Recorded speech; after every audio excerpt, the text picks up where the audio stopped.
আসন্ন জাতীয় সংসদ নির্বাচনকে কেন্দ্র করে রাজশাহী বিভাগের সীমান্ত এলাকায় নিরাপত্তা ব্যবস্থা জোরদার করা হয়েছে বলে জানিয়েছে বর্ডার গার্ড বাংলাদেশ।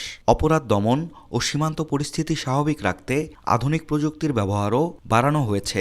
একই সঙ্গে সীমান্ত পরিস্থিতি স্থিতিশীল রাখতে ভারতের সীমান্তরক্ষী বাহিনী বিএসএফ এর সঙ্গে আলোচনা হয়েছে।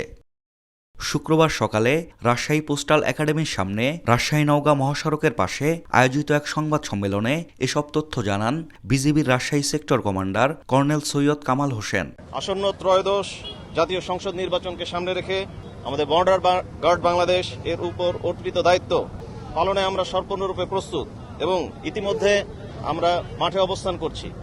আপনারা জানেন, একটি পেশাদার, শৃঙ্খলাবদ্ধ ও নিরপেক্ষ বাহিনী হিসেবে বিজিবি নির্বাচনকালীন সময়ে শান্তিপূর্ণ পরিবেশ নিশ্চিত করার মাধ্যমে আইন শৃঙ্খলা বাহিনী এবং জনগণের ভোটাধিকার সুরক্ষার লক্ষ্যে সক্রিয় ভূমিকা পালন করে থাকবে।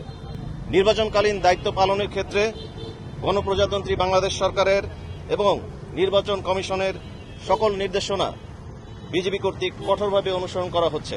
আমরা সম্পূর্ণ নিরপেক্ষ থেকে সকল দল ও প্রার্থীর সুযোগ নিশ্চিত করতে সহায়ক ভূমিকা পালন করে থাকব, যাতে আমাদের এই নির্বাচন অবাধ, সুষ্ঠু এবং নিরপেক্ষ হতে পারে।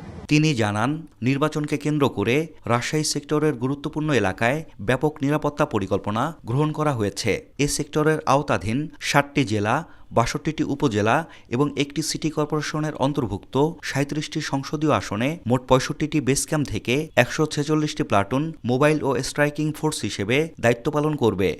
আসন্ন এই ত্রয়োদশ জাতীয় সংসদ নির্বাচনকে কেন্দ্র করে আমাদের রাজশাহী সেক্টরের দায়িত্বপূর্ণ এলাকা সম্পূর্ণ রাজশাহী বিভাগের ৭টি জেলা, শুধুমাত্র জয়পুরহাট ব্যতীত এর ৬২টি উপজেলা এবং সিটি কর্পোরেশন সহ সর্বমোট ৩৭টি আসনে আমরা ৬৫টি বেস ক্যাম্প স্থাপন করেছি। এই সমস্ত ক্যাম্পে প্রায় ১৪৬টি বিজিবি প্লাটুন মোতায়েন রয়েছে। এছাড়া সীমান্তের ৭৬টি বর্ডার আউটপোস্টের প্রতিটিতে ১০ জন করে স্ট্রাইকিং রিজার্ভ সদস্য প্রস্তুত থাকবে। সব মিলিয়ে নির্বাচনী দায়িত্বে রাজশাহী সেক্টরে ৪,০০০-এরও বেশি বিজিবি সদস্য মোতায়েনের পরিকল্পনা নেওয়া হয়েছে বলে জানান তিনি। বিজিবি প্লাটুন আমরা এই সমস্ত স্থানে মোবাইল স্ট্রাইকিং ফোর্স হিসাবে এবং পাশাপাশি সীমান্তের যেই আমাদের ৭৬টি বিওপি রয়েছে সেখান হতে ১০ জন করে নির্বাচনকালীন সময়ে স্ট্রাইকিং ফোর্স রিজার্ভ হিসাবে কাজ করবে।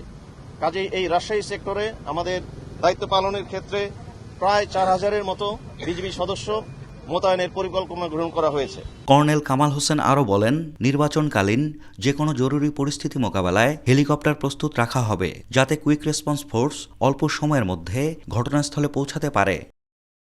সংবাদ সম্মেলন শেষে মহাসড়কে বিজিবির একটি নিরাপত্তা মহড়াও অনুষ্ঠিত হয়।